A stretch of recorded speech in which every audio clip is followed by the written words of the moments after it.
When I was a kid, this was such a beautiful song. It took America by storm, the world actually.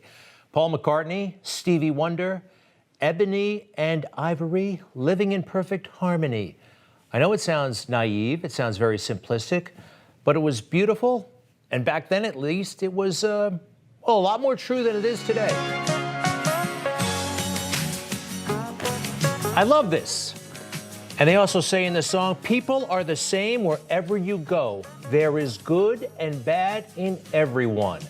Made perfect sense to me as a kid in 1982, but that's not the case anymore. No, there is a good group and a bad group. And right now, white people are at the bottom of the heap for all the terrible things they've done over the years. White people are very superior at their privilege and utilizing it. All white people benefit from white privilege. White privilege filters in, well, it stems from white supremacy. White women have taken an active role in the maintenance of white supremacy. You know, it's just the hypocrisy and the white supremacy in America and in the world that would show us portraits of a pasty white Jesus. To be white in so many ways is to be raised to be functionally illiterate on the topic of race. It's laughable, but not really anymore, because these ridiculous views are becoming more and more prevalent from white people, people of color, everybody on the left, and even in the middle. They're saying this stuff, and they're going along with it. White people are the oppressors, and black and brown people, they're both very beautiful, they're cooler than white people, and they're victims. But it specifically is hitting black and brown communities quite hard. And the present day manifestations of their work can still be seen in black and brown communities like the one I go home to. Which critics say would unfairly impact black and brown communities.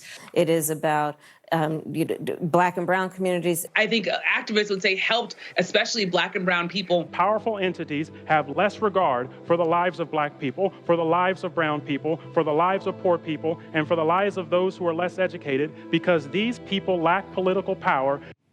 Now, why are we hearing so much of this? There's a lot going on culturally, but a big factor is Trump. He did better with people of color than any Republican in history, and that scared the hell out of the Democrats. Little snapshot of what's going on here in America.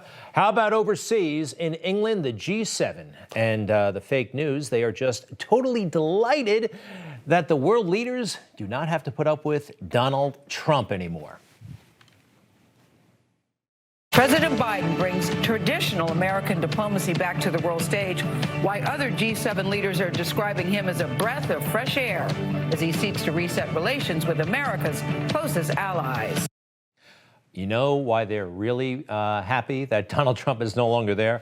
Because this guy they can roll. This guy they can take advantage of. He doesn't know anything about negotiations. He doesn't know anything about anything.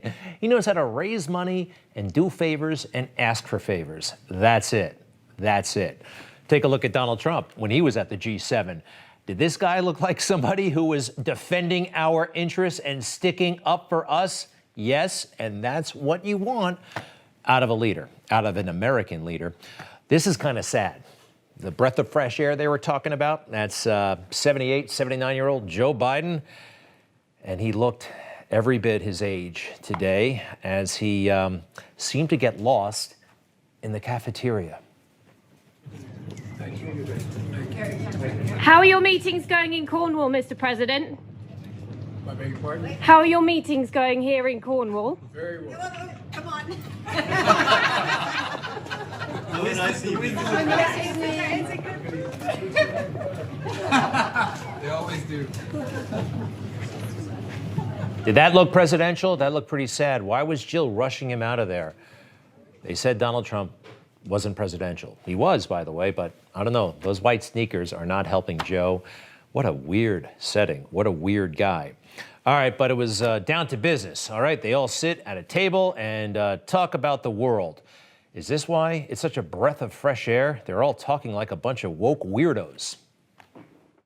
We're building back better together, and building back greener, and building back fairer, and building back more equal, and how shall I, more in a more gender neutral and perhaps a more feminine way. How about that? apart from anything else. So those are some of the objectives. What happened to Boris, huh? If he said that in front of Trump, he would have laughed and, crazy, Boris, what did you just say? I don't think he would have tried that in front of a President Trump. Anyway, gender neutral, do we want that? Back here in America, they really want that in Loudoun County. Have you heard about this? His name is Tanner Cross, a gym teacher. Guess what? He's a man of faith. Guess what? He's a man of science, and he doesn't think that boys should be called girls and girls should be called boys, and he's got a lot of questions when it comes to transgender. He thinks it's being pushed a little bit too aggressively. He got up and he said so, and he said he's going to use appropriate pronouns. He's going to use boy, he for a boy, and he's going to use her and she for a girl. Sounds reasonable, right? They fired him. They actually suspended him and tried to fire him. He got his job back. He's back on the job, and we think that's terrific. A judge said, hold the phone. This can't happen. This has all gone down very recently. The superintendent down there in Loudoun County is disappointed that this guy is back on the job and gave his thoughts on matters gender today on MSNBC. Our transgender students are out there and they want to be affirmed and welcomed in our school as well. And a lot of times they're scared to come forward because they're still closeted or still transitioning. And so we want to respect their privacy, but their parents are coming. And, we know that there are parents who have said, if my child's teacher refuses to use their preferred pronouns, I don't want my child being taught by that teacher. So, there's a lot involved in this. And again, we just put it back on the students and doing what's best for students in every way that we can. Yes, there is a lot involved in this. Politically correct games. So a young girl doesn't want to be called a girl. She wants her own pronoun. It's ridiculous, and you can't force a person to engage in that. You can't force a teacher to go along with this far left woke language. You can't do it. That's what a judge has ruled so far. The greatest critic of this, by the way, this compelled speech, is Jordan Peterson. Have you heard of him? He's fantastic. He's a professor from the University of Toronto. He's become very famous over the past few years because he's so smart and he's so brave. They tried to compel him to use these gender neutral pronouns, whatever, and he refused. It caused a huge stir up there in Canada and actually across the world. What's happened there is the government has introduced compelled speech legislation into the private sphere. It's never happened in the history of English common law. And so I said, there's no way I'm abiding by that. I don't care what your damn rationale is. We're compassionate. It's like, no, you're not. No, you're not. You're playing this radical collectivist left-wing game.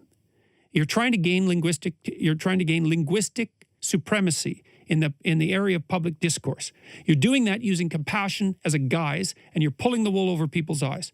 And you're not going to do it with me. That's what that superintendent was trying to say. We want students to feel good, so we're going to compel this kind of language. Jordan Peterson. You know what I like about this moment right now, as bad as it is?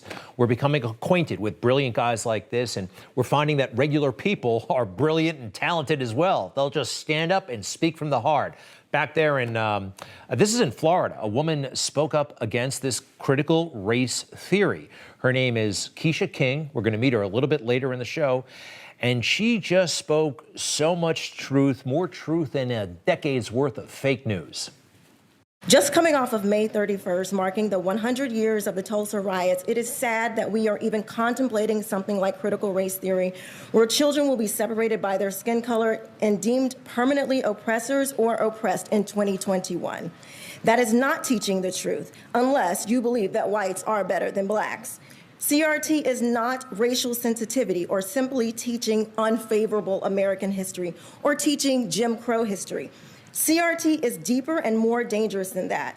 CRT, in its outworking today, is a teaching that there is a hierarchy in society where white, male, heterosexual, able-bodied people are deemed the oppressor, and anyone else outside of that status is oppressed. That's why we see corporations like Coca-Cola asking their employees to be less white, which is ridiculous. I don't know about you, but telling my child or any child that they are in a permanent oppressed status in America because they are black is racist, and saying that white people are automatically above me, my children, or any child is racist as well. Our ancestors, white, black, and others, hung, bled, and died right alongside each other to push America towards that more perfect union.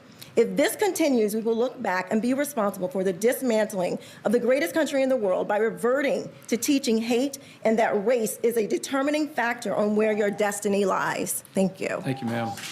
A lot of crazy, sad stuff going on, but we're also meeting some heroes, and some wonderful things are happening as well. You just watched Newsmax TV, America's fastest growing cable news channel, now in more than 70 million homes. You can get Newsmax TV on your cable system or check your cable guide. And if your system doesn't carry Newsmax, call them, tell them you want Newsmax TV, because we're real news for real people.